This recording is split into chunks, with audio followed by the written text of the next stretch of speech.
सो क्या है वो introduction? So as my name is Abhishek Shukla and I have 3 years of experience in teaching field. I am specialized for subject of anti commerce and for paper 1 and यह मेरा code है। आप इस code का इस्तेमाल कर सकते हैं, 10% का डिस्काउंट मिल जाएगा। आप सभी स्टूडेंट्स इंडिया के लार्जेस्ट लर्निंग प्लेटफॉर्म अनअकैडमी पर जुड़ सकते हैं और एनटीयूजीसी नेट के लिए। और आप सभी बच्चे इंडिया के लार्जेस्ट लर्निंग प्लेटफॉर्म पर जुड़ने के लिए आप चैनल को ज्वाइन कर सकते हैं, अनअकैडमी लर्निंग ऐप ज्वाइन कर सकते हैं। तो आप कोई बच्चा स्किप ना करे, ठीक है। चलिए आगे बढ़ते हैं। परफेक्ट स्टडी पार्टनर होने वाला है आप सभी बच्चे लोग जो भी नेट की तैयारी कर रहे हैं अच्छे से, आप उन सभी बच्चों के लिए परफेक्ट स्टडी पार्टनर होने वाला है। तो चलिए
तो उम्मीद करता हूं कि आप सभी बच्चों को भी मैं प्रॉपर तरीके से ऑडिबल एंड विजिबल होऊंगा।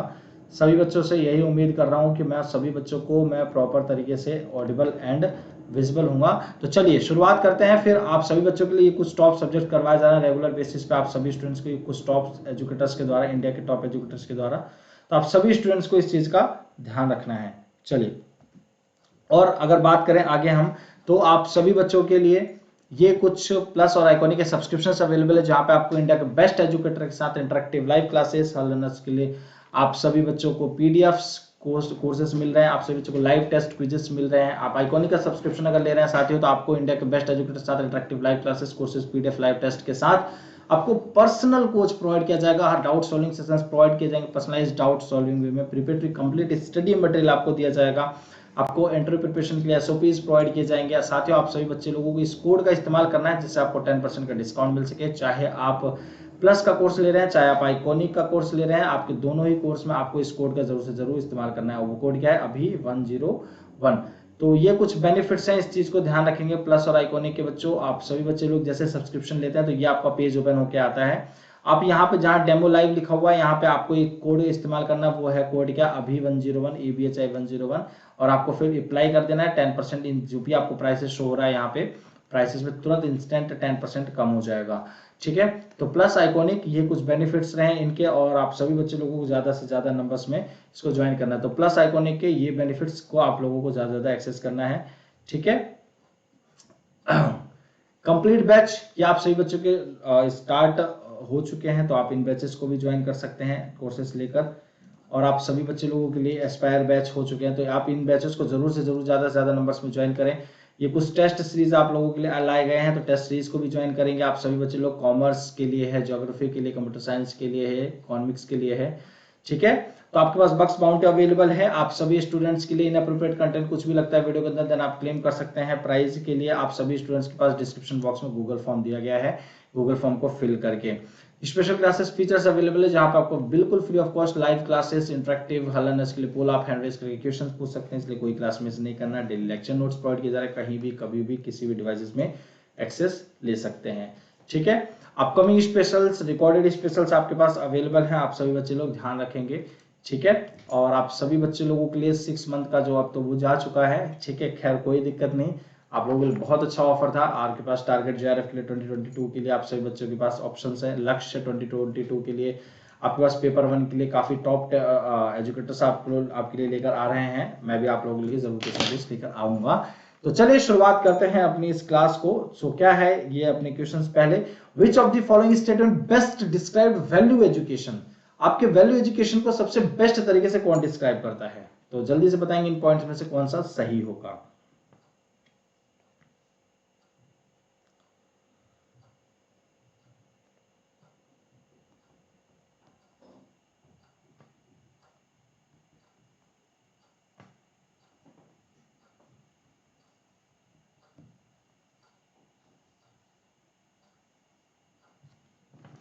ठीक है, चलिए, विच of the following statements best describes value education? It is a course in a moral science. It talks about rewards and punishments for one's own actions. Students observe the imitate adult behaviors, particularly that of their parents. या फिर students investigate and explore their own inner self? तो क्या क्या answer सही होगा आपको जल्दी से बताएंगे।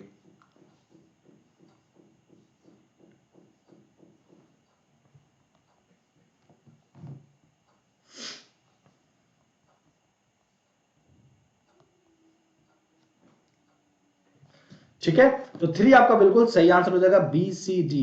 It talks about the rewards and punishment for one's actions, students observe immediate adult behaviours, ठीक है, और स्टूडेंट्स इन्वेस्टिगेट और explore their own inner self. ठीक है, तो यह बड़ा जरूरी होता है कि साथ अपने आंतरिक व स्व जांच की ओर खोज करते हैं जब हम वैल्यू एजुकेशन की बात करते हैं। ठीक है, तो यहां आपका बिल्कुल सही आंसर हो जाएगा। चलिए नेक्स्ट क्वेश्चन की तरफ चलते हैं।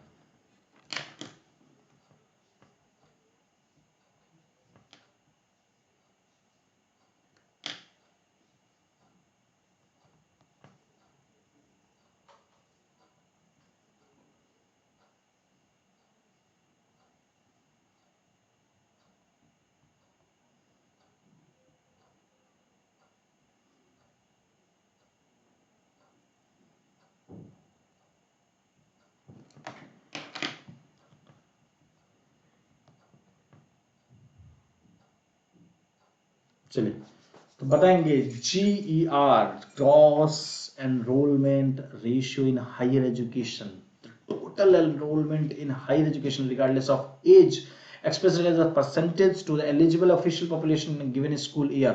Which of the following age groups explain the eligible official population in this regard? 16 to 21, 17 to 22 या फिर 18 to 23, 19 to 24?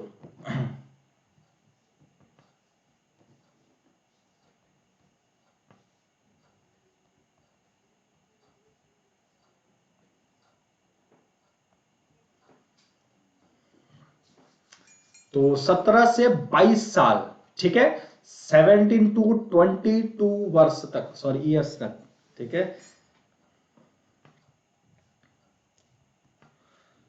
चलिए नेक्स्ट क्वेश्चन की तरफ चलते हैं। क्वेश्चन नंबर 3, भारत में उच्च शिक्षा के लिए एक प्राचीन केंद्र तक्षशिला को यूनेस्को द्वारा विरासत स्थल के रूप में घोषित किया गया था। Takshashila, an ancient center for higher learning in India, was declared as a heritage site by the UNESCO in 1980, 1982, 1984, 1986. So क्या उत्तर होगा?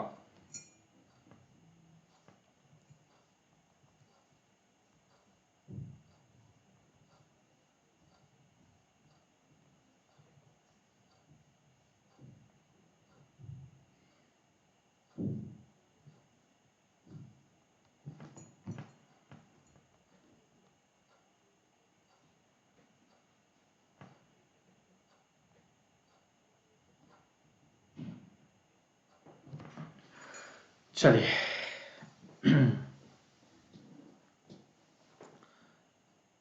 तो 1980, 1982, 1984 या 1986? So 1980, the Takshila, an ancient center for higher learning in India, was declared as the heritage site by the UNESCO in 19 1980 in the year of 1980 1980 में, ध्यान रखेंगे UNESCO द्वारा विरासत स्थल था। ठीक है 1980। राष्ट्रीय उच्चतर शिक्षा अभियान रूसा, जिसके नाम है रूसा, राष्ट्रीय Uchchatar Shiksha Abhiyan, a centrally sponsored scheme aiming at providing strategic funding to eligible state higher education institutions was launched in. राष्ट्रीय उच्चतर प्रशिक्षण शिक्षा अभियान एक केंद्र प्रायोजित योजना है जिसका उद्देश्य पात्र राज्य उच्च शिक्षा संस्थानों को रणनीतिक वित्त पोषण प्रदान करना है। को शुरू किया गया था कब?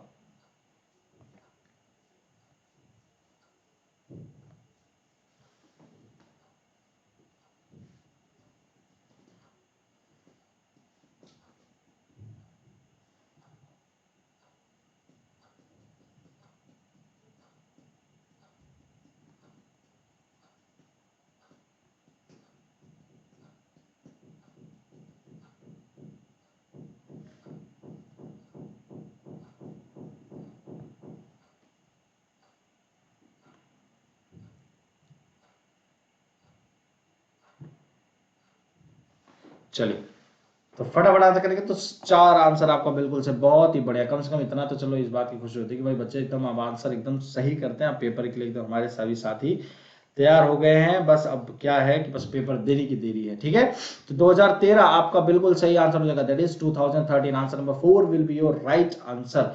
चलिए नेक्स्ट क्वेश्चन, क्वेश्चन नंबर 5। शैक्षिक प्रसारण चैनलों को चुनने वाले निम्नलिखित देशों के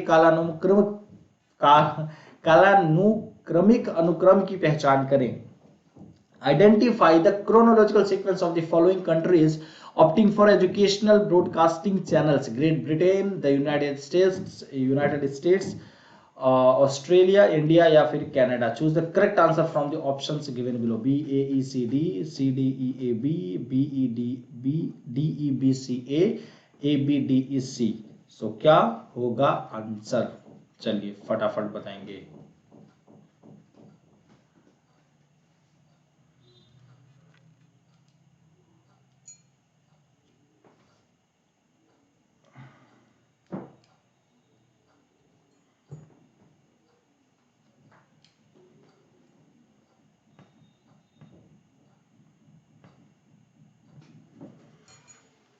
वन, यूनाइटेड स्टेट पहले, ठीक, इसके बाद ग्रेट ब्रिटेन की बारी आती है, फिर कनाडा की बारी आती है, फिर ऑस्ट्रेलिया की, भैया इंडिया सबसे लास्ट में। इंडिया सारे जहां से अच्छा। MHRD government of India scheme area stand for. MHRD Bharat सरकार योजना। एमआरआई का अर्थ क्या है? सॉरी, एआरआईआई का अर्थ क्या है?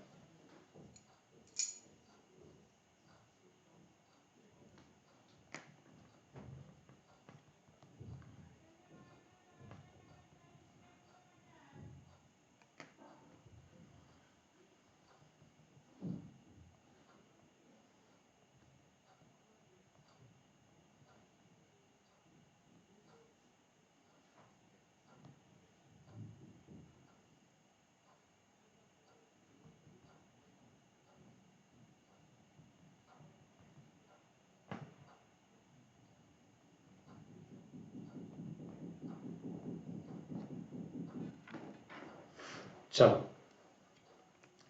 सो बताएंगे। ARIIA stand for Atal ranking of institutions on innovation achievement. ठीक है, Atal ranking of institution on innovation achievement, ARIIA, मतलब या फिर आप यहां पे लिख लीजिए ए। ठीक है, Atal ranking for of institutions on innovation achievement, तो यहां आपका बिल्कुल सही आंसर हो जाएगा। ये आपका फुल फॉर्म है ARIIA का। ध्यान रखेंगे आप सभी बच्चे एक चीज कि आपको इसी क्वेश्चन को सिर्फ स्टैंड्स फॉर में पूछा जा सकता है। जैसे यहाँ पे लिख दिया MHRD government of India scheme, वहां पे सिर्फ लिख देगा ARIIA का फुल फॉर्म क्या होता है, एमएचआरडी का फुल फॉर्म पूछ लेगा, है ना। तो यह भी दे सकता है, उल्टा भी दे सकता है जस्ट इसका। ठीक है, तो इस चीज का ध्यान रखना है।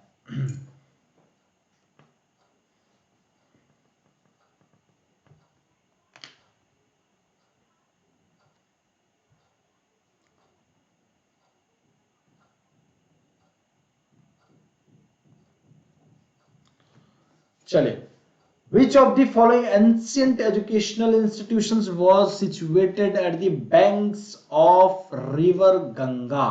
निम्नलिखित में से कौन सा प्राचीन प्रशिक्षण संस्था गंगा नदी के तट पर स्थित है? Nalanda university, Pushpagiri university, Vikramshila university या Takshashila?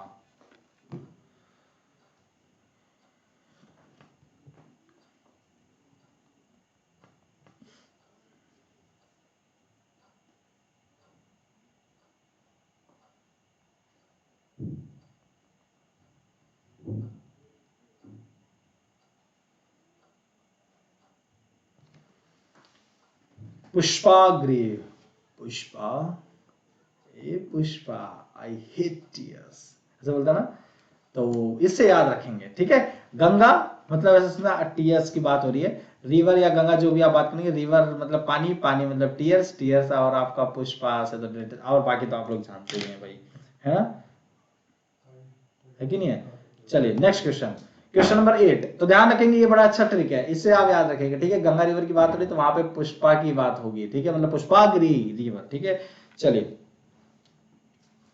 as per national skills qualifications framework NSQF के according under graduate B vocationalization degree program requires completion of how many credits of coursework? राष्ट्रीय कौशल योग्यता फ्रेमवर्क के अनुसार स्नातक बी वोक डिग्री प्रोग्राम को कोर्स वर्क के कितने क्रेडिट पूरा करने की आवश्यकता होती है? 60, 80 या 120 या 180?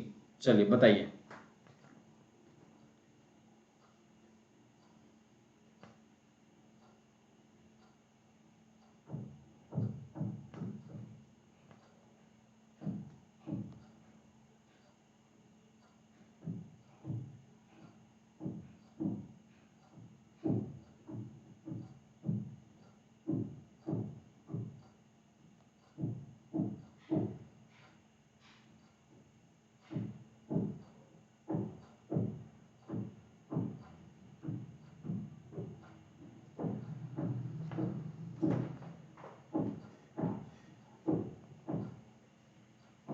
चलिए,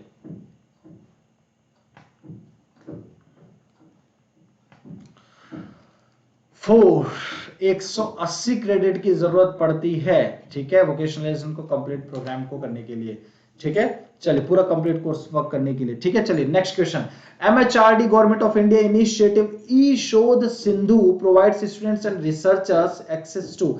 एमएचआरडी भारत सरकार पहल ई शोध सिंधु छात्रों और शोधकर्ताओं को पहुंच प्रदान करती है इंडियन पीएचडी थीसिस इन इलेक्ट्रॉनिक फॉर्म, ई जर्नल्स या प्लेगियरिज्म सॉफ्टवेयर के अकॉर्डिंग, या फिर open source software for training in analytical techniques, विश्लेषणात्मक तकनीकों में प्रशिक्षण के लिए ओपन सोर्स सॉफ्टवेयर ओपन कर देना।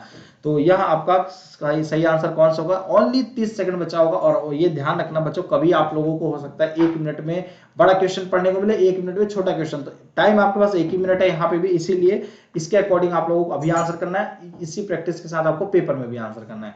और बाकी आप लोगों के लिए पेपर 1 के लिए फिर से एक कंप्लीट बैच आ रहा है, तो उस बैचेस को भी ज्वाइन कर सकते हैं, ठीक है।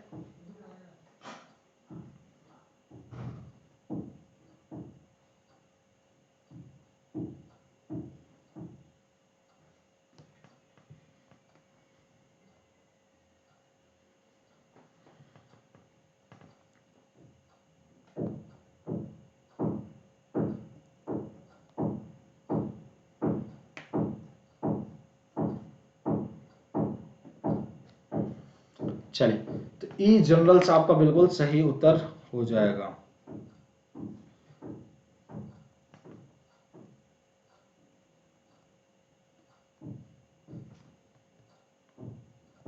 चलिए,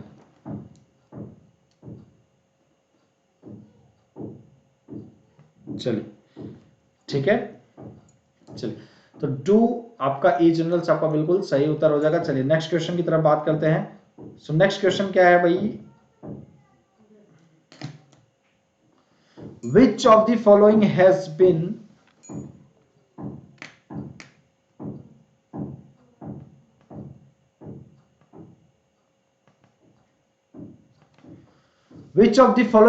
the main aim of education during ancient India? निम्नलिखित में से कौन प्राचीन भारत के दौरान शिक्षा का मुख्य उद्देश्य रहा है? मतलब क्या है, एंशियंट टाइम में सबसे ज्यादा मुख्य शिक्षा का उद्देश्य क्या रहा होगा? इमेंसिपेशन ऑफ लिबरेशन, मुक्ति या मुक्ति, है ना। मतलब लिबरेशन का भी मतलब होता है, इमेंसिपेट का भी मतलब होता है फ्री कर देना, फ्रीडम दे देना। लिबरेशन का भी मतलब होता है फ्री कर देना। या मटेरियल डेवलपमेंट, सामग्री का विकास करना, यह मेन उद्देश्य होता है शिक्षा का था। या फुलफिलमेंट ऑफ वोकेशनल नीड, व्यावसायिक आवश्यकताओं की पूर्ति हो जाए, इस कारण की वजह से शिक्षा का मेन उद्देश्य रखा गया था। या इनकल्केशन ऑफ सोशल वैल्यू, सामाजिक मूल्यों का समावेशन। चलिए,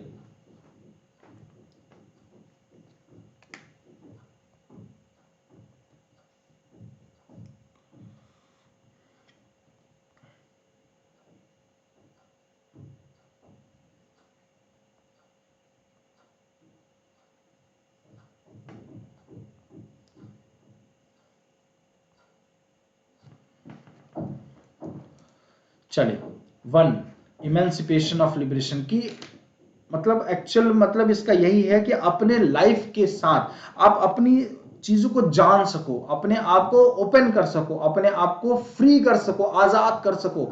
मतलब क्या होता है कि जब हमें कोई चीज, देखिए ज्ञान का भंडार ऐसा होता है, ध्यान से समझिए, जब ज्ञान का भंडार ऐसा होता है कि आप अपने बारे में जान लेते हो, सिस्टम के बारे में जान चुके होते हो, आप अपने सोसाइटी के बारे में जान चुके हो, तो आपको पूरा फ्रीडम होता है कि आपका सोचना समझना आपके ऊपर, क्योंकि उसके बारे में पूरा ज्ञान है, आपको क्या सही है क्या गलत है सब आपके ऊपर, पूरी तरीके से आप फ्री हो, किसी के दबाव में नहीं हो। तो ये पुराने सिस्टम का मेन इसका उद्देश्य होता था कि कोई भी, जब जो मतलब एजुकेशन का जो मेन उद्देश्य यही करना था कि आप अपने आप को पूरी तरीके से फ्री कर सको, है ना। और आज भी यही चीज है कि आप अपने आप को, अगर मेन एम देखा जाए तो आप अपने आप को पूरी तरीके से फ्री कर सकते हो पढ़ाई के प्रति, मतलब पढ़ाई के प्रति नहीं, पढ़ाई करके उसके बाद, ठीक है। चलिए, वरना फिर अज्ञानिता से एकदम भरे होगे तो वो चीज सही नहीं है, फिर फ्री कभी नहीं हो पाएंगे, है ना। चलिए,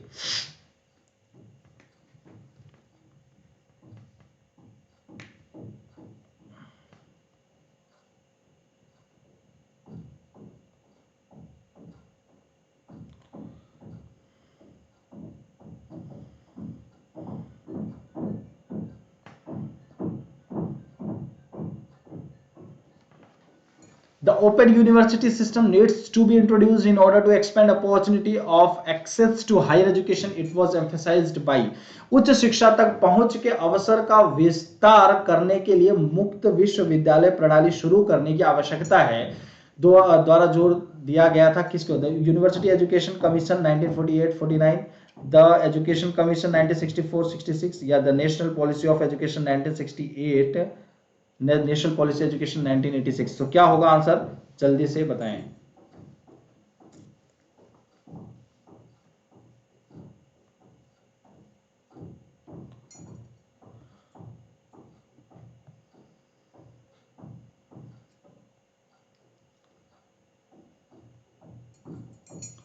चलिए, तो एनपीई 1986, ठीक है, national policy on education is on 1986 वाला, ठीक है।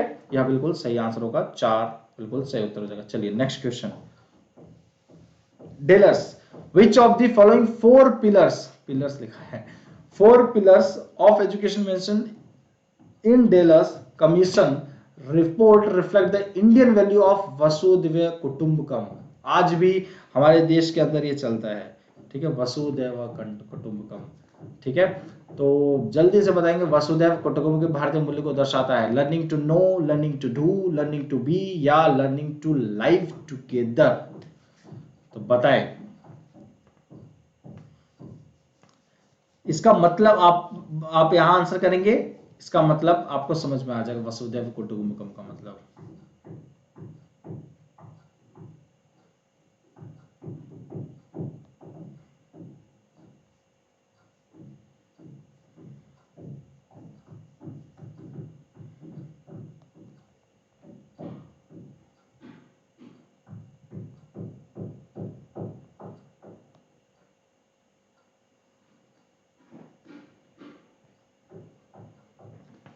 चलिए, लर्निंग टू लिव टुगेदर, हमेशा हमारे देश के अंदर यह सिखाया जाता है क्या कि यूनिटी बनाकर रखें, हमेशा एक दूसरे के बीच भाईचारा प्यार प्रेम बनाकर रखें। क्यों बोला जाता है ऐसा, है कि नहीं है? क्यों बोला जाता है ऐसा?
उम्मीद करता हूं हिंदी वालों को सबको आ रहा होगा।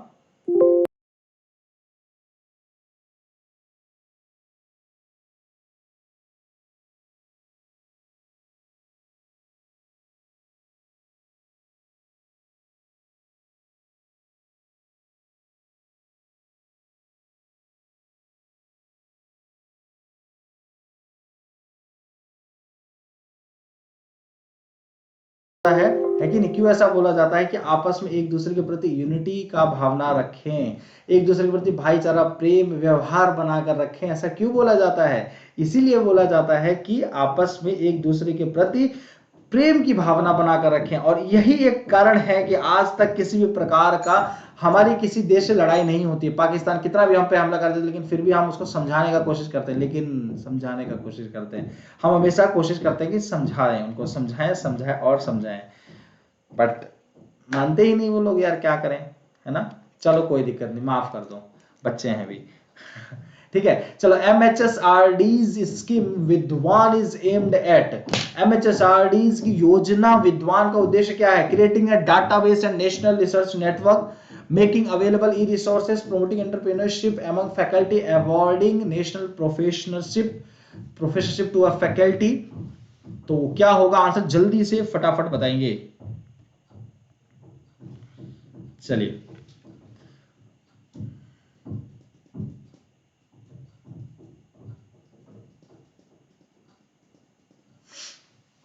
MHRD's की योजना विद्वान के उद्देश्य है एक डाटाबेस और राष्ट्रीय अनुसंधान नेटवर्क बनाना, इस संसाधन उपलब्ध कराना, शिक्षकों के बीच उद्यमिता को बढ़ावा देना, किसी फैकल्टी को राष्ट्रीय प्रोफेसरशिप प्रदान करना। ठीक है, चलिए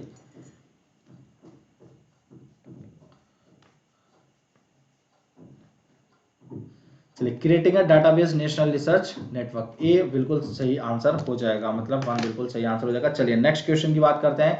विच committee commission recommended the choice based credit system in higher education. उच्च शिक्षा में चॉइस बेस्ड क्रेडिट सिस्टम की अनुशंसा किस सीमित आयोग ने की थी? Administrative and academic reform committee of the UGC के, या फिर justice Verma commission on teacher education, या Ramamurti committee on higher education, या Chattopadhyay committee on teacher education. So क्या आपका सही आंसर होगा?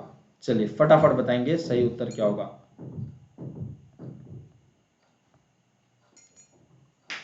Which committee commission recommended the choice based credit system in higher education?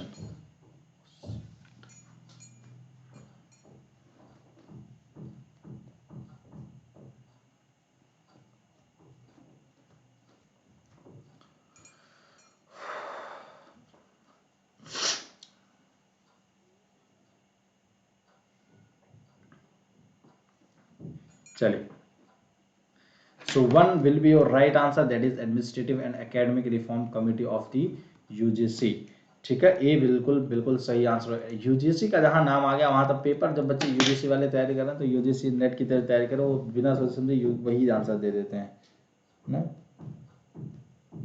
चलिए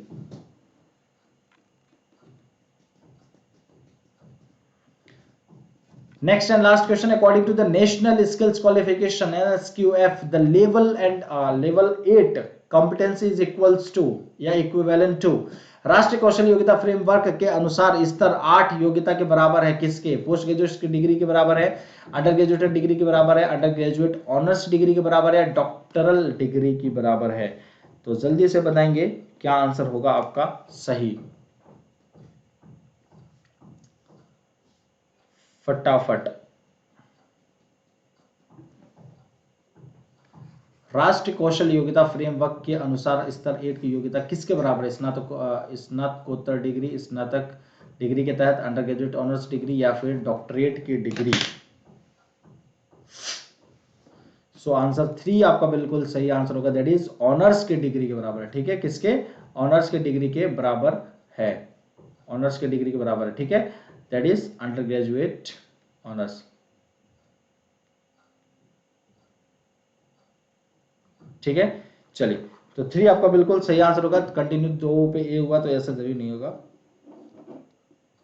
रुको, लेकिन किसकी यार बराबर 8 कॉम्पिटेंसी की बात हो रही है ना, तो ऑनर्स की डिग्री कैसे होगी? ऑनर्स की डिग्री कैसे होगी? अच्छा कॉम्पिटेंसी 8 की बात हो रही है, 8 लेवल की बात हो रही है, नहीं बच्चों ये पोस्ट ग्रेजुएट डिग्री होगा, ठीक है, पोस्ट ग्रेजुएट की डिग्री होगी, ये आपका थोड़ा सा राइट आंसर होगा, ठीक है, ए नहीं हो, ये होगा, ठीक है, पोस्ट ग्रेजुएट डिग्री।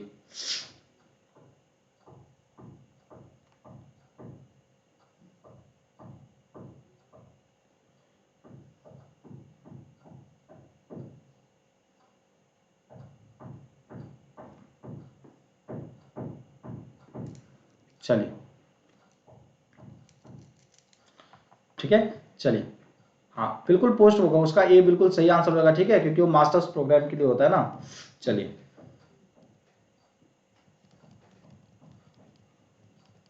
नहीं नहीं, वो आपका 1 ही होगा आंसर, वो बाई मिस्टेक वो हो गया था, कोई दिक्कत नहीं, ठीक है। तो किसी प्रकार का कोई क्वेश्चन होता है तो आप सभी स्टूडेंट्स पूछ सकते हैं, ठीक है। लेवल 8 की बात करें तो मैं भूल गया था, थोड़ा सा माइंड से स्किप हो गया था, ठीक है। वो मास्टर्स प्रोग्राम्स की डिग्री होगी, मतलब वो आंसर 1 होगा उसका। और किसी प्रकार का कोई क्वेश्चन अगर बच्चों के अंदर होता है तो आना आप पूछ सकते हैं, किसी प्रकार का कोई भी क्वेश्चन हो।